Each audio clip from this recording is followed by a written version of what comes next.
नमस्कार साथियों, आज की इस क्लास में हम लोग जो है उत्तर प्रदेश पुलिस कांस्टेबल का एग्जाम जो 17 फरवरी की सेकंड शिफ्ट में हुआ, इसकी जो है आंसर की इस क्लास में पढ़ने वाले हैं। तो चलिए करते हैं क्लास की शुरुआत।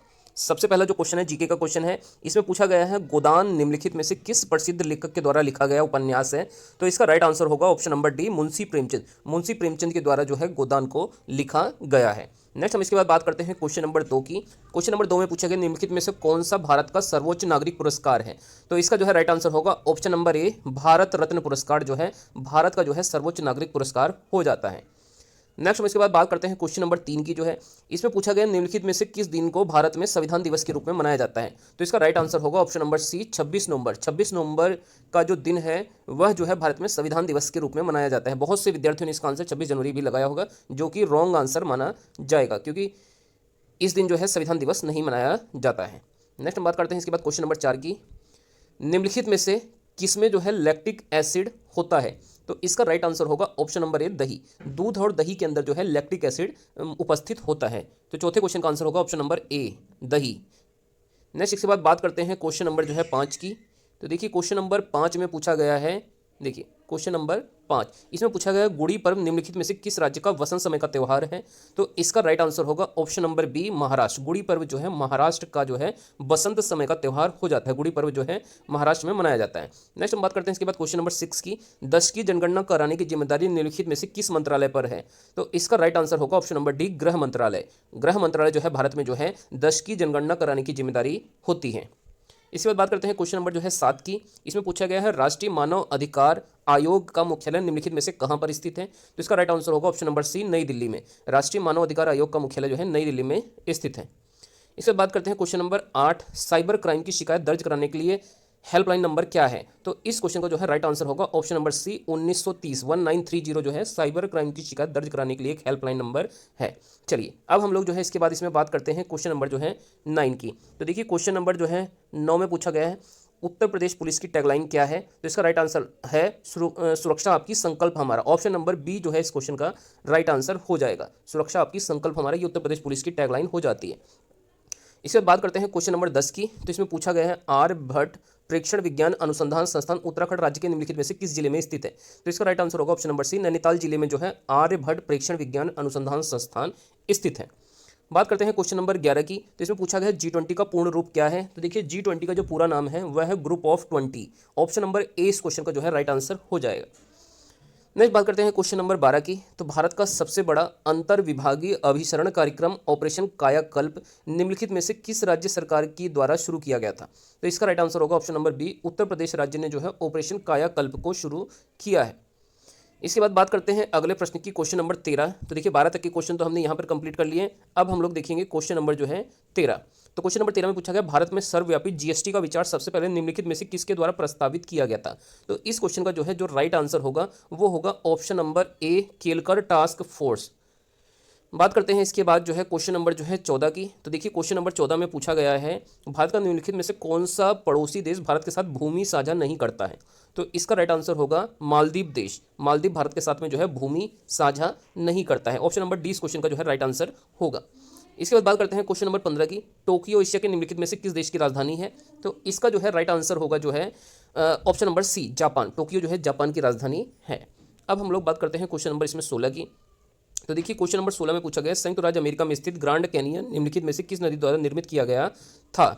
तो इसका राइट आंसर होगा option number B, Colorado. Colorado जो है इस क्वेश्चन का जो है राइट आंसर होगा क्वेश्चन नंबर 16 का।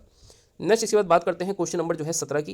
तो देखिए क्वेश्चन नंबर जो है 17 में पूछा गया है, देखिए क्वेश्चन नंबर 17 में पूछा गया नर्मदा निम्नलिखित में से किस में मिलती है। तो इसका राइट आंसर होगा जो है ऑप्शन नंबर ए, अरब सागर। नर्मदा किस में जाकर मिल जाती है, अरब सागर में जाकर मिल जाती है। नेक्स्ट इसके बाद बात करते हैं क्वेश्चन नंबर 18 की। उन गीतों के नाम बताइए जो राधा और कृष्ण के दिव्य प्रेम का गुणगान करते हैं और विशेष रूप से ब्रज में लोकप्रिय हैं। तो इस क्वेश्चन का राइट आंसर होगा ऑप्शन नंबर डी, रसिया। रसिया जो गीत है वह जो है राधा और कृष्ण के दिव्य प्रेम का गुणगान करते हैं और ब्रज में जो है काफ़ी अधिक ये लोकप्रिय है। इससे बात करते हैं क्वेश्चन नंबर 19 की। वस्त्र मंत्रालय ने निम्नलिखित में से किसका उत्पादन करने वाले किसानों की सुविधा के लिए पाट मित्रों एप्लीकेशन लॉन्च किया है। तो इसका राइट आंसर होगा ऑप्शन नंबर ए, जूट पटसन। जूट पटसन के लिए जो है पाट मित्रों नामक एप्लीकेशन लॉन्च किया गया है। इसके बाद बात करते हैं हम क्वेश्चन नंबर 20 की। तो 20 में पूछा गया है थंगका निम्नलिखित में से किस राज्य की सबसे लोकप्रिय कला शैली है। तो इसका राइट आंसर होगा option number C, Sikkim. Sikkim की जो है थंगका जो है एक लोकप्रिय कला शैली है। इसके बाद बात करते हैं हम क्वेश्चन नंबर जो है 21 की। तो देखिए क्वेश्चन नंबर 21 में जो है पूछा गया है, निम्नलिखित में से किसने संविधान के प्रत्येक पृष्ठ के किनारों बॉर्डर को डिजाइन किया था और इसे कलाकृतियों से सजाया था। तो इसका आंसर होगा जो है option number A, Nandlal Bose. Nandlal Bose ने ही जो है संविधान के प्रत्येक पृष्ठ पर जो है डिजाइन बनाया था। इसके बाद बात करते हैं क्वेश्चन नंबर 22 की। हाल ही में विश्व के निम्नलिखित में से किस देश में तमिल कवि और दार्शनिक थिरुवल्लुवर की प्रतिमा का अनावरण किया गया है? तो इसका राइट आंसर होगा ऑप्शन नंबर ए, फ्रांस देश में।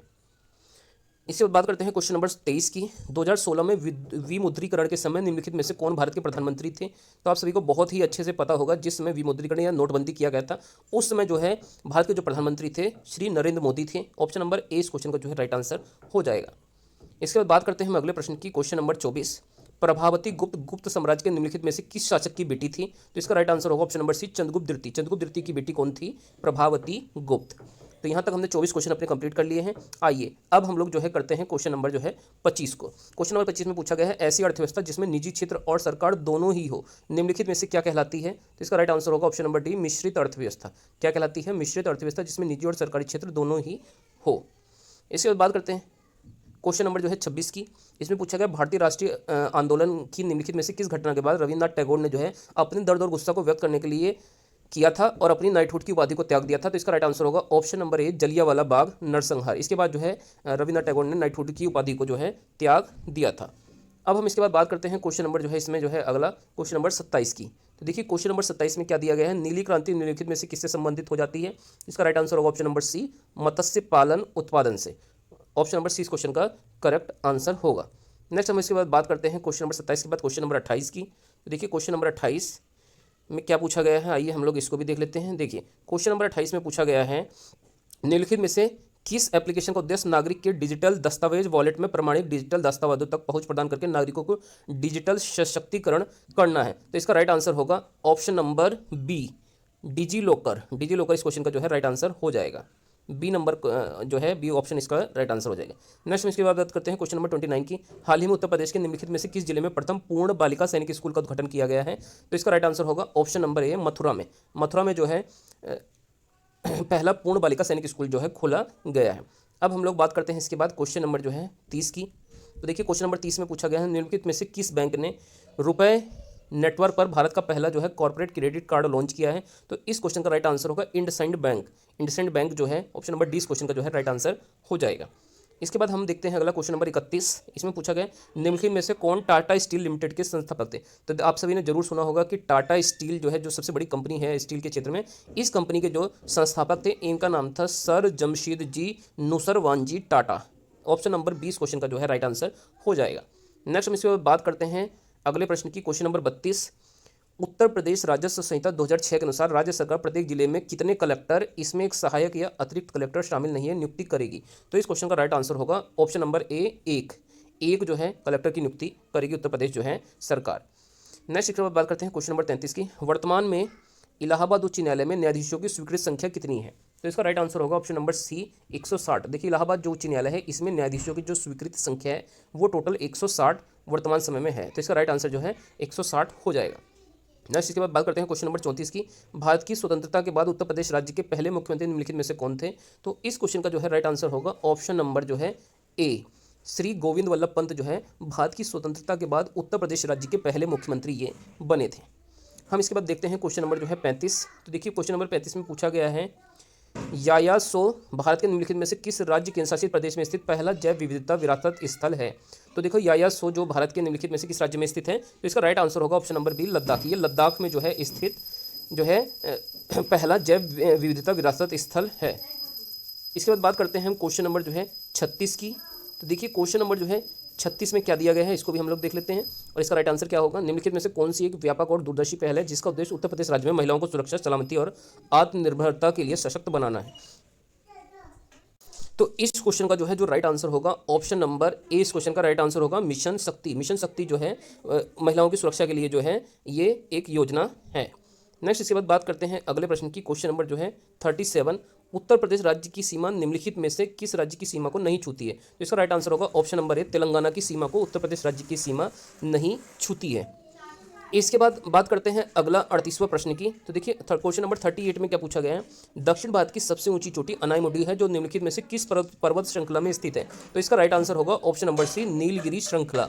नीलगिरी श्रृंखला में जो है ये स्थित है। हिंदी सब्जेक्ट की जो है आंसर की यहाँ पर पढ़ने वाले हैं। यहाँ पर जो आपको आंसर्स बताए जाएंगे बिल्कुल सही और सटीक सभी आंसर होंगे, तो इससे आप अपने जो है आंसर्स को मैच कर सकते हैं। चलिए पहला क्वेश्चन देखते हैं। क्वेश्चन नंबर 39 है। इसमें जो है ये पहला क्वेश्चन है, निम्नलिखित में से कौन सा शब्द तद्भव शब्द है।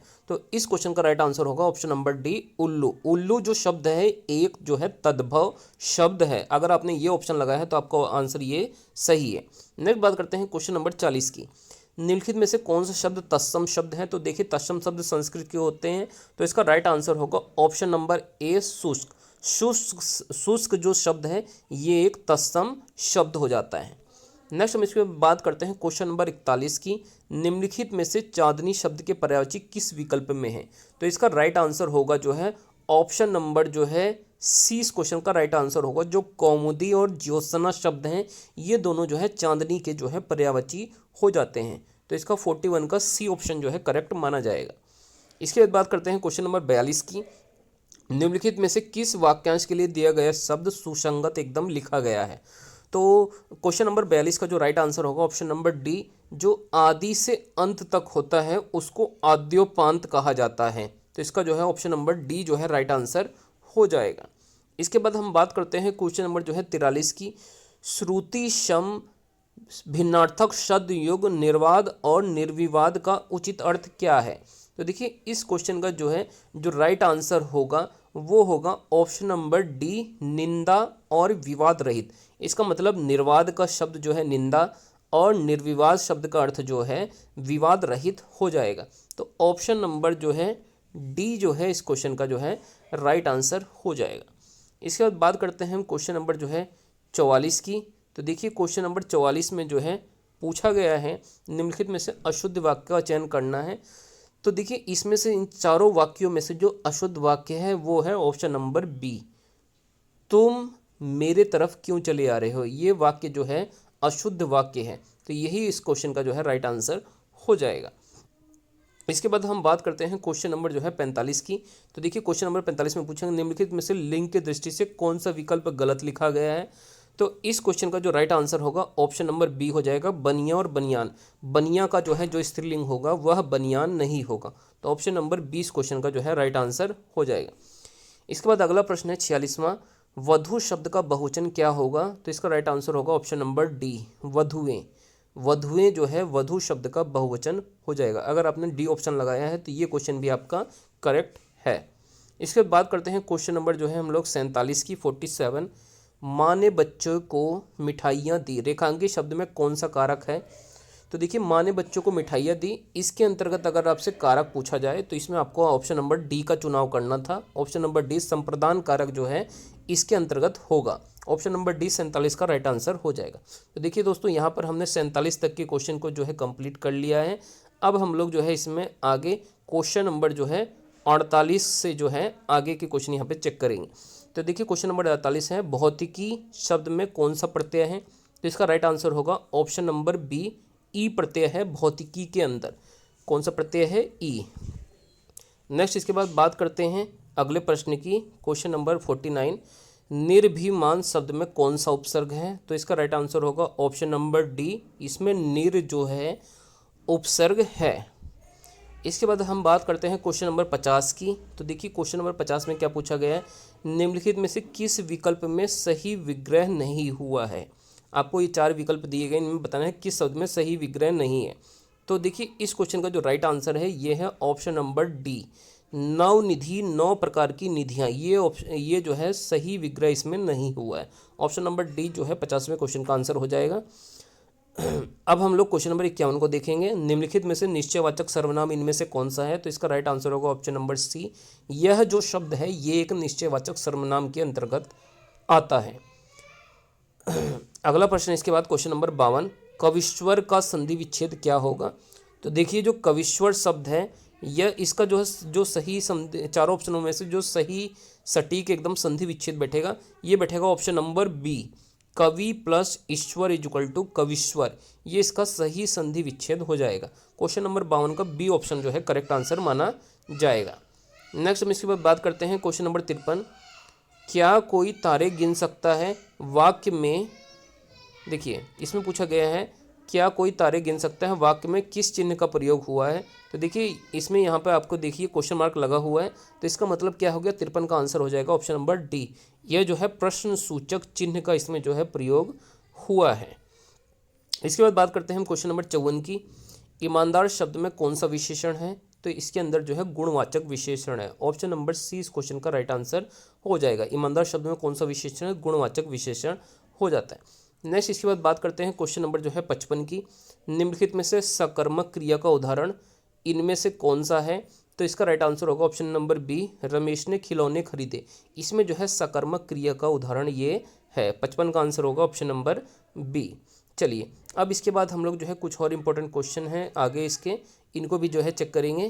तो देखिए सबसे पहले हम करेंगे क्वेश्चन नंबर 56 को, जो है गाय मीठा दूध देती है, यह वाक्य किस काल का है। तो इसका राइट आंसर होगा ऑप्शन नंबर ए, सामान्य वर्तकाल। सामान्य वर्तमान काल जो है गाय मीठा दूध देती है, इसमें जो है सामान्य वर्तमान काल है। 56 का आंसर होगा ऑप्शन नंबर ए। इसके बाद बात करते हैं क्वेश्चन नंबर 57 की, उमा से पढ़ा नहीं जाता है, वाक्य में कौन सा वाच्य है। तो ये देखिए उमा से पढ़ा नहीं जाता है, इसमें जो है option number C right answer हो जाएगा, भाववाच्य। उमा से पढ़ा नहीं जाता है, ये भाववाच्य का उदाहरण है। 57 का आंसर होगा सी। इसके बाद बात करते हैं क्वेश्चन नंबर 58 की, कान पर जू न रेंगना मुहावरे का अर्थ निम्नलिखित में से कौन सा है।